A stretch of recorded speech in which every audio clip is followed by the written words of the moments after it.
একটা কথা বলি এবং শেষের দিকে যেতে চাই। অফিসে যখন ঢুকেছি, ছাত্র শিবিরকে কেউ কেউ এক্সট্রিমিস্ট মনে করেন, প্রতিক্রিয়াশীল মনে করেন, কেউ কেউ রক্ষাটা বলে আত্মতৃপ্তি ঢেকুর গিলতে চান।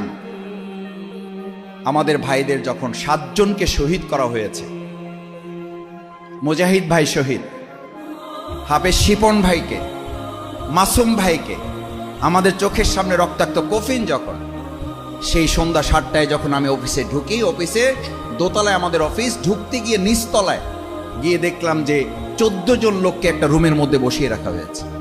কারো গেঞ্জি নাই, কারো শার্ট নাই, কারো প্যান্ট পর্যন্ত নাই, শুধুমাত্র ছোট্ট একটা কাপড়ে তার আবরণ দেওয়া। কি হয়েছে? ঢোকার সাথে সাথে বলল, মাসুদ ভাই, এদেরকে পল্টন মোড়, এরা প্রত্যেকে হামলাকারী, এদেরকে ওখান থেকে ধরে নিয়ে আসা হয়েছে, শুধু আপনার নির্দেশনার অপেক্ষায় আছে এদের ব্যাপারে কি সিদ্ধান্ত দেওয়া হবে। আমার সাথে তখন 3 জন পরিষদের মেম্বার ছিলেন। এটা ইতিহাসের এক কঠিন বাস্তবতা। বাংলাদেশ ইসলামী ছাত্র শিবির কতটা মানবতা পরায়ণ, কতটা মানবতাবাদী। মুহাম্মদ রাসূলুল্লাহ সাল্লাল্লাহু আলাইহি সাল্লাম যুদ্ধের ময়দানের যে থিওরি, যে পলিসি মেনটেন করতেন, আমরা ওই 3 জনকে দাঁড়িয়ে আমি পরিষদের ভাইদের কাছে জিজ্ঞেস করলাম, জানতে চাইলাম, what can I do and have to do. আমাকে আপনারা সহযোগিতা করেন। আমি নিজে আবেগ আপ্লুত, আপনারাও আবেগ আপ্লুত। আমাদের ভাইদেরকে যারা হত্যা করেছে, সেরকম 14 জনকে এখানে ধরে নিয়ে এসছে আমাদের ভাইয়েরা। পুলিশের কাছে দেওয়া হয় নাই, কারণ পুলিশ তখন আমাদেরকে সহযোগিতা করছে না, আইনের তারা তোয়াক্কা করছে না, বিশ্বাস করছে না পুলিশের হাতে দিলে কি হবে। আমাদের 3 জন ভাই পরামর্শ দিল, ভাই যদি তাদের ব্যাপারে কোনো সিদ্ধান্ত হতো, সেটা যুদ্ধের ময়দানে, সেটা মাঠেই করতে হতো। এখন রুমের মধ্যে ঠান্ডা মাথায় তাদের ব্যাপারে কোনো সিদ্ধান্ত কার্যকর হতে পারে না। আমি তখন বললাম, আপনাদের এই পরামর্শকে ধারণ করেই আমি ভাইদেরকে বললাম, তাদের জন্য শার্ট কিনে নিয়ে আসা হোক, তাদের জন্য গেঞ্জি নিয়ে আসা হোক, তাদের জন্য জুতা কিনে নিয়ে আসা হোক, জুতো নিয়ে আসা হলো, গেঞ্জি নিয়ে আসা হলো, প্যান্ট নিয়ে আসা হলো, কারোর জন্য পাঞ্জাবি কিনে নিয়ে আসা হলো। নিয়ে এসে যখন তাদেরকে এগুলো সব গুছগাছ করে দিয়ে আমরা তাদেরকে ছেড়ে দিচ্ছি, ওই অবস্থায় ওখানেই 14 জনের মধ্যে 4 জন ভাই বললেন যে, ভাই আমাদের ভুলভ্রান্তি হয়েছে, হয় নাই, এ নিয়ে আলোচনা করতে চাই না। আপনাদের এই ব্যবহারে মুগ্ধ হয়ে আমরা আজকে থেকে ইসলামের সাথে কাজ করার জন্য প্রতিশ্রুতি দিচ্ছি। বাকি 11 জনের মধ্যে 3 জন সাথী হয়েছিল, বাকি 11 জনের মধ্যে 3 জন সাথী হয়েছিল, 8 জনের মধ্যে 2 জন, আমি পরবর্তী পল্টন থানায় যখন 2 জন রোকন হয়েছিল। This is Islam, this is ইসলামী ছাত্র শিবির, দিস ইজ বাংলাদেশ জামাত ইসলাম। সম্মানিত সুধী মণ্ডলী, শহীদ পরিবারের সদস্যবৃন্দ, আমি আপনাদের কাছে অনুরোধ করতে চাই, আসুন আজকে বাংলাদেশের এই প্রেক্ষাপট 2024-এ এসে আমরা 2006-এও দেখেছি জামাত ইসলামীকে টার্গেট করা। তখন কিন্তু আরেকটা সমাবেশও চলছিল পল্টনে, নয়াপল্টনে, কিন্তু তখন বিএনপি অফিসের প্রোগ্রাম চলমান এবং 4 দলীয় জোটের কর্মসূচি সিদ্ধান্ত ছিল আমরা এখানে প্রোগ্রাম করব, তারা ওখানে প্রোগ্রাম করব। আমি এই কথাটা এই কারণে বারবার বলি, বাংলাদেশ ইসলামী ছাত্র শিবির, বাংলাদেশ জামাত ইসলামীকে টার্গেট করে হামলা করা, কথা বলাটা এই দেশের কোনো সুশীল সমাজের একটা ট্রেডিশনে পরিণত হয়েছে।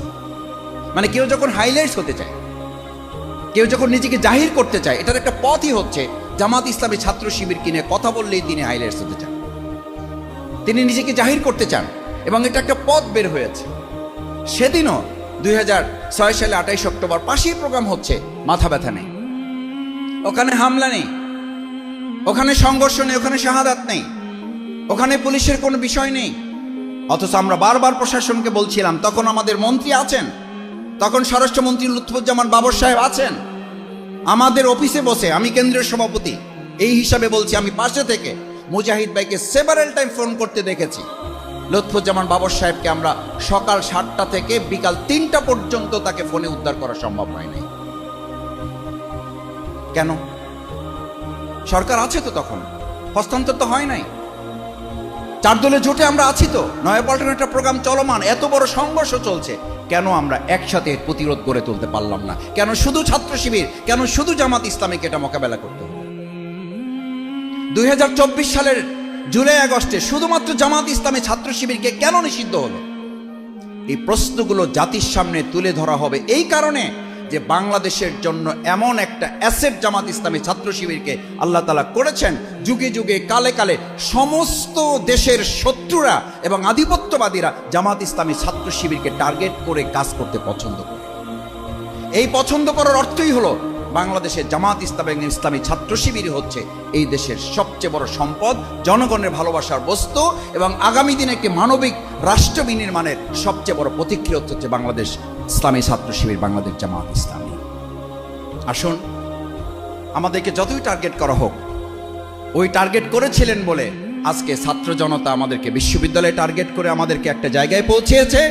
আমাদেরকে এখন যারা টার্গেট করছেন, ইনশাআল্লাহ শহীদ পরিবারকে কথা দিচ্ছি 2026 সালের ত্রয়োদশ জাতীয় সংসদে জনগণ জামাত ইসলামী ছাত্র শিবিরকে টার্গেট করে দেশ পরিচালনার দায়িত্বের জন্য পছন্দ করবে ইনশাআল্লাহ। সেটাই হচ্ছে 2006 সালে 28 অক্টোবরের সবচেয়ে বড় প্রতিশোধ। সেই প্রতিশোধ যেন আল্লাহ সুবহানাহু ওয়া তাআলা আমাদের জন্য কবুল করেন, শহীদ পরিবারকে কবুল করেন। ইসলামী ছাত্র শিবির যে ঐতিহাসিক ভূমিকা সেদিন রেখেছিল আমাদের কর্মী ভাইয়েরা, আমাদের সমর্থক ভাইয়েরা, শুধু শুভাকাঙ্ক্ষীগণ, আমি আমার চোখের সামনে দেখা সেই ঘটনাগুলো আমাকে শুধু উজ্জীবিতই করে না, আমাকে এই কথা বলতে বাধ্য করে যে আমরা ঐতিহাসিক বদরের ময়দান দেখি নাই, ঐতিহাসিক পল্টন দেখার সুযোগ পেয়েছি। আল্লাহ সুবহানাহু ওয়া তাআলা ঐতিহাসিক এই পল্টনকে বদরের মতো করে কবুল করে আমরা যেন আমাদের প্রিয় মাতৃভূমি বাংলাদেশকে মানুষের বিজয়ের জন্য গ্রহণ করতে পারি, সেই প্রত্যাশা ব্যক্ত করে শহীদদের জন্য দোয়া করি। আমাদের এখনও অনেকে অসুস্থ আছেন, সেই সময়ের যারা আহত পঙ্গু অবস্থায় আছেন তাদের জন্য দোয়া করি, এবং আমরা আশা করি যে মামলাটা আওয়ামী লীগ, শেখ হাসিনা তাদের ক্ষমতা বলে সম্পূর্ণ অন্যায়ভাবে এটাকে প্রত্যাহার করে নিয়েছে, এটা অতি সত্বর ট্রাইব্যুনালে নিয়ে বিচারের মাধ্যমে শহীদ পরিবারের সাথে সম্পৃক্ত যারা এই সন্ত্রাসী কর্মকাণ্ডে আমাদের শহীদ করা হয়েছে সেই খুনিদের গ্রেপ্তারের মাধ্যমে ব্যবস্থা নেওয়া হবে।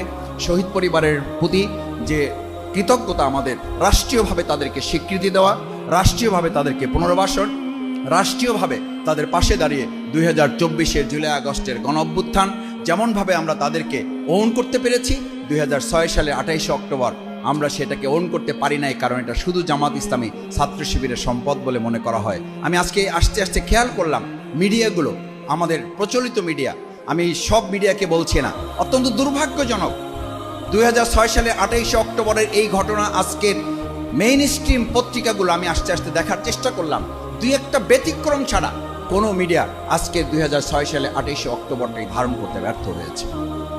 কেন ব্যর্থ হয়েছে? ব্যর্থ হয়েছে এই জন্য যে শেখ হাসিনার সেদিনের লগি বৈঠার এই অমানবিক নির্যাতনের চিত্র যদি বাংলাদেশের মানুষের কাছে তুলে ধরা যায় তাহলে আর কোনোদিন ফেসিবাদ কায়েম হবে না। অথচ কেউ কেউ এখন মনে করেন আবার নতুন করে ফেসিবাদের হয়তো জন্ম তারা দিতে পারবেন।